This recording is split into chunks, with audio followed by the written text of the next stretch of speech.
కవిత comments గులాబీ పార్టీలో కాకరేపుతున్నాయి. కేసీఆర్ చుట్టూ దయ్యాలున్నాయంటూ కవిత చేసిన ఆరోపణలు మరోసారి దుమారం రేపుతున్నాయి. అసలు లేఖ బయటికి ఎలా లీక్ అయిందని కవిత అనుమానం వ్యక్తం చేస్తున్నారు. లేఖ తానే రాశానని క్లారిటీ ఇచ్చేశారు. ఇంత జరుగుతున్నా బీఆర్ఎస్ అధిష్టానం నుంచి ఎలాంటి స్పందన లేదు. ఆ పార్టీ నేతలు ఎవరూ మాట్లాడడానికి ముందుకు రావడం లేదు. అమెరికా నుంచి తిరిగి వచ్చిన కవితకు ఘన స్వాగతం పలికిన సందర్భంలో ఎక్కడా పార్టీ జెండాలు కూడా కనిపించలేదు.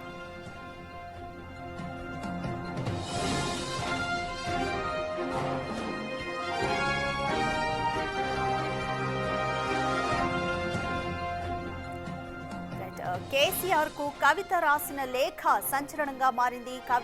లేఖలో ఆమె ప్రస్తావించిన అంశాల చుట్టూ కూడా చర్చ జరుగుతోంది. కవిత కామెంట్స్ గులాబీ పార్టీలో కాకరేపుతున్నాయి. ఆమె కేసీఆర్ దేవుడే కానీ ఆయన చుట్టూ దయ్యాలున్నాయంటూ కవిత చేసిన ఆరోపణలు దుమారం రేపుతున్నాయి. దీంతో ఆమె రాసిందని ఒప్పుకున్నట్టయింది. అయితే ఆ లేఖ బయటికి ఎలా లీక్ అయిందని కవిత అనుమానం వ్యక్తం చేస్తున్నారు. ఇంత జరుగుతున్నా బీఆర్ఎస్ అధిష్టానం నుంచి అయితే ఎలాంటి స్పందన లేదు. దీనిపై బీఆర్ఎస్ పార్టీ నుంచి ఎవరు ఇంతవరకు స్పందించలేదు. ఆ పార్టీ నేతలు ఎవరు కూడా మాట్లాడడానికి ముందుకు రావడం లేదు. దీనిపై మరోవైపు ప్రతిపక్షంలో ఉన్న మరోవైపు కాంగ్రెస్ నేతలు, బీజేపీ నేతలు మాత్రం స్పందించారు.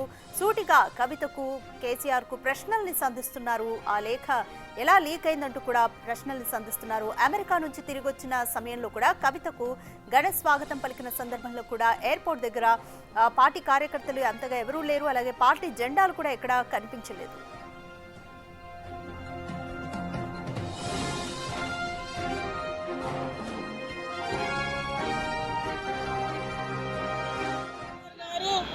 దేవుడు కేసీఆర్ గారు దేవుడు, కానీ కేసీఆర్ గారి చుట్టూ కొన్ని దయ్యాలున్నాయి.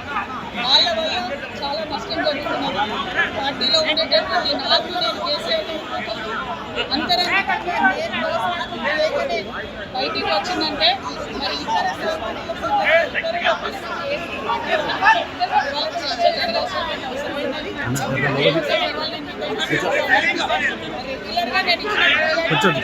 లేదు. ఏ మీటింగ్ అయినా ఏదైనా కూడా నేను సాధిస్తానే ఉన్నాను. కానీ ఈసారి ప్రత్యేకించి బయటికి రావడం అన్నది నేను బాధాకరంగానే ఉన్నది. అయితే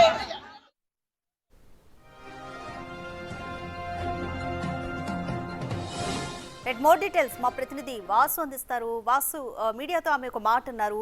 కేసీఆర్ దేవుడే కానీ ఆయన చుట్టూ దయ్యాలున్నాయంటూ ఆమె చేసిన ఆరోపణలు అయితే చర్చకు దారితీస్తున్నాయి. దీంతో ఆ లెటర్ అయితే ఆమె రాసిందన్న ఒక కన్ఫర్మేషన్ అయితే అయింది. ఎలా లీక్ అయింది అనేది కూడా తను కూడా ఒక అనుమానం అయితే వ్యక్తం చేస్తున్నారు. ఇందులో బీఆర్ఎస్ పార్టీలో అయితే మరి అధిష్టానం నుండి కానీ ఇతర నేతలు కానీ ఎవరు దీనిపైన స్పందించలేదు. ఎలా చూడాలి పరిణామాలన్నింటినీ? కవిత కేసీఆర్కు రాసినటువంటి లేఖ సంచలనం అయితే ఇప్పుడు కవిత అమెరికా నుంచి తిరిగి వచ్చిన నేపథ్యంలో విమానాశ్రయంలో ఆమె చేసినటువంటి వ్యాఖ్యలు దుమారం లేపుతున్నాయి. బీఆర్ఎస్ పార్టీని కలవరపెడతా ఉన్నాయి.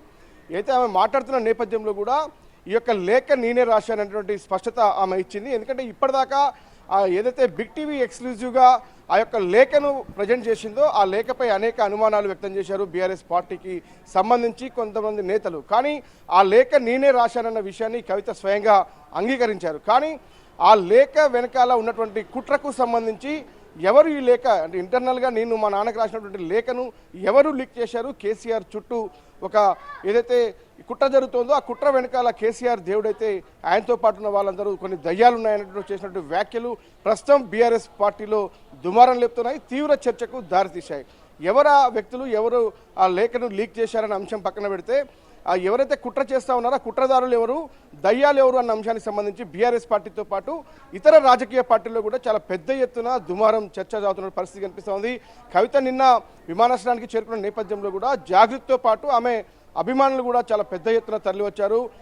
సీఎం అంటూ మరోసారి వ్యాఖ్యలు చేశారు. గతంలో కూడా ఆమె సోదమ్మలకు సంబంధించినటువంటి జాతరలో చెప్పుకున్నటువంటి సోదికి సంబంధించి కూడా కవిత సీఎం కాబోతుంది భవిష్యత్తులో అన్నట్టు ఆ నేపథ్యంలో కూడా చాలా పెద్ద ఎత్తున జరిగింది. మరొకసారి జాగృతి నేతలంతా కూడా నిన్న పెద్ద ఎత్తున ఎయిర్పోర్ట్ చేరుకొని కూడా ఆమెను సీఎం అంటూ కూడా వ్యాఖ్యలు చేసిన నేపథ్యం చూసాం. ఆమె కూడా చెయ్యి ఊపుతూ కూడా అందరు ఆమె ఇంటికి వచ్చిన నేపథ్యం ఇంటి దగ్గర కూడా చాలా పెద్ద ఎత్తున నిన్న సంబరాలు చేసుకున్న పరిస్థితి కనిపిస్తుంది. అంటే ఎన్నడూ లేనంత జైలు నుంచి విడుదలైన తర్వాత కూడా లేనంతటువంటి ఈ యొక్క వ్యవహారం ఎందుకు ఇలా జరుగుతుంది? కొంతకాలంగా కవిత ప్రతిరోజు మీడియాలో ఉండే విధంగా ప్రయత్నాలు సాగిస్తూ ఉంది. ఈ కవిత లేఖ వెనకాల ఏం జరిగింది? ఎందుకంటే కవిత మాత్రం నేను గతంలో కూడా ఇలాంటి లేఖలు రాశాను, ఎన్నడూ కూడా బహిర్గతం కాలేదు. ఎందుకంటే ఒక కూతురు తండ్రికి రాసిన లేఖకు సంబంధించి వ్యక్తిగతంగా పార్టీ వ్యవహారాలకు సంబంధించి పార్టీలో ఎలాంటి చర్చ జరుగుతుందో ఆ చర్చను మాత్రమే లేఖలో ఉంచాను. నేతలు ఏం మాట్లాడుతున్నారో ఆ మాటల్ని మాత్రమే ఆయన చెప్పే ప్రయత్నం చేశాను. గతంలో కూడా ఇలాంటి లేఖలు రాశాను, కానీ ఇప్పుడు ఎందుకు ఆ లేఖ లీక్ అయింది అన్న వ్యవహారాన్ని ఆమె వ్యాఖ్యానిస్తూ ఉంది. మరి చూడాలి ఇది ఎంతవరకు వెళ్తుంది బీఆర్ఎస్ పార్టీకి సంబంధించి. ఎందుకంటే ఇప్పటివరకు కూడా బీఆర్ఎస్ పార్టీలో నిన్న కేటీఆర్ని మీడియా అడిగిన ప్రశ్నకు లేఖపైన ఆయన స్పందించేందుకు ఆయన విముఖత వ్యక్తం చేశారు. ఇప్పటి వరకు కూడా బీఆర్ఎస్ అధిష్టానం కానీ బీఆర్ఎస్ నేతలు కానీ ఎవరూ కూడా స్పందించినటువంటి పరిస్థితి కనిపిస్తూ ఉంది. మరి కవిత మాత్రమే లేఖ నేనే రాశానన్నటువంటి వ్యాఖ్యలు చేసింది. దాంతోపాటు కొన్ని సంచలన వ్యాఖ్యలు కూడా చేసిన నేపథ్యం, దయ్యాలు ఉన్నాయంటూ ఆమె మాట్లాడిన మాటలతో పాటు కుట్ర జరుగుతోంది అన్న అంశానికి సంబంధించి గతంలో కూడా ఇదే అంశాన్ని పార్టీలో నన్ను ఇబ్బంది పెట్టే వ్యక్తులు ఎవరో పార్టీ స్పందించాలని కూడా ఆమె బహిర్గతంగానే వ్యాఖ్యానించిన తీరు కూడా మనం చూసాం. ఆమె ఎవరిని ఉద్దేశించి వ్యాఖ్యలు చేస్తుంది? ఎందుకంటే కేసీఆర్ చుట్టూ చాలా తక్కువ మంది ఉంటారు. అధిష్టానానికి సంబంధించినటువంటి కేటీఆర్తో పాటు, హరీష్ రావుతో పాటు, సంతోష్ రావుతో పాటు చాలా తక్కువ మంది నిత్యం ఆయనతో ఉంటారు. మరికొంతమంది కీలక నేతలు మాత్రమే బీఆర్ఎస్ పార్టీలో కేసీఆర్ చుట్టూ ఉంటారు. కానీ ఈమె ఎవరిని ఉద్దేశించి అంటే బీఆర్ఎస్లో కీలక నేతల్ని ఉద్దేశించి మాత్రమే ఈ వ్యాఖ్యలు చేసింది. ఎవరా కీలక వ్యక్తులు, ఎవరా దయ్యాలు, ఎవరు కుట్ర పన్నుతున్నారన్న అంశానికి ఒక స్పష్టత రావాల్సింది. దీనిపైన బీఆర్ఎస్ పార్టీ అధిష్టానం స్పందిస్తుందా లేదా పక్కన పెడితే ఇప్పటివరకైతే బీఆర్ఎస్ శ్రేణులు ఎవరు కూడా దీనిపైన స్పందించిన పరిస్థితి కనిపిస్తుంది. ఇక ఇతర పార్టీలకు సంబంధించి అనేక రకాలుగా చర్చ జరుగుతుంది. కాంగ్రెస్ పార్టీకి సంబంధించి పలువురు నేతలు నిన్న మాట్లాడుతూ కూడా ఇది అంతా ఒక డ్రామా కొనసాగుతుంది. ఏదైతే బీఆర్ఎస్ పార్టీ పూర్తి స్థాయిలో కింది స్థాయి నుంచి కూడా పడిపోయిన నేపథ్యంలో పార్టీని ప్రజల్లోకి తీసుకెళ్లే ఉద్దేశంతో కూడా ప్రచారంలో భాగంగానే ఈ యొక్క లేఖను లీక్ చేశారు. లేఖ రాసింది అన్న అంశానికి సంబంధించి కూడా ఇదంతా ఒక ఎర్రబెల్లి ఫామ్ హౌస్లో అందరూ కలిసి రాసినటువంటి లేఖ అన్న అంశాన్ని కొంతమంది బీఆర్ఎస్ నేతలు మాట్లాడుతున్నారు. మరికొంతమంది దీనికి సంబంధించి ఇంట్లో వివాదాలు కొనసాగుతూ ఉన్నాయి. మూడు ముక్కలుగా పార్టీ చీలిపోయింది. ముగ్గురు ఎవరైతే కేసీఆర్ తర్వాత సెకండ్ స్థానం కోసం కూడా పోరాటం సాగుతూ ఉంది. మరికొంతమంది అయితే ఆస్తుల పంపకాలకు సంబంధించి బీఆర్ఎస్ అధికారంలో ఉన్నటువంటి నేపథ్యంలో అక్కడ సంపాదించిన ఆస్తుల విషయంలో, పంపకాల విషయంలో గొడవలు అన్న అంశం అంటే ఇవన్నీ కూడా రకరకాలుగా చర్చ సాగుతూ ఉంది బయట. కానీ అధిష్టానం మాత్రం ఇప్పటిదాకా స్పందించలేదు. మరి ప్రస్తుతం అయితే కవిత నివాసం వద్ద మనం ఉన్నాం. కవిత ఇంట్లోనే ఉంది. మరి కాసేపట్లో మరోసారి కవిత మీడియాతో మాట్లాడుతుందా లేదంటే బీఆర్ఎస్ నేతలు మీడియాకి ఏమైనా ఈ లేఖపైన స్పష్టత ఇస్తారా అది చూడాల్సింది. ఇది మాత్రం పూర్తి స్థాయిలో ప్రజలతో పాటు బీఆర్ఎస్ పార్టీతో పాటు మొత్తం రాష్ట్ర రాజకీయాల్లో మాత్రం ఒక సంచలనంగా మారింది కవిత లేఖకు సంబంధించి. మరి ఈరోజు రాజకీయ పరిణామాలు ఎలా ఉంటాయి, బీఆర్ఎస్ అధిష్టానం స్పందిస్తుందా లేదా అనేది మాత్రం చూడాల్సి ఉంది. Right, thanks for the update Vasu.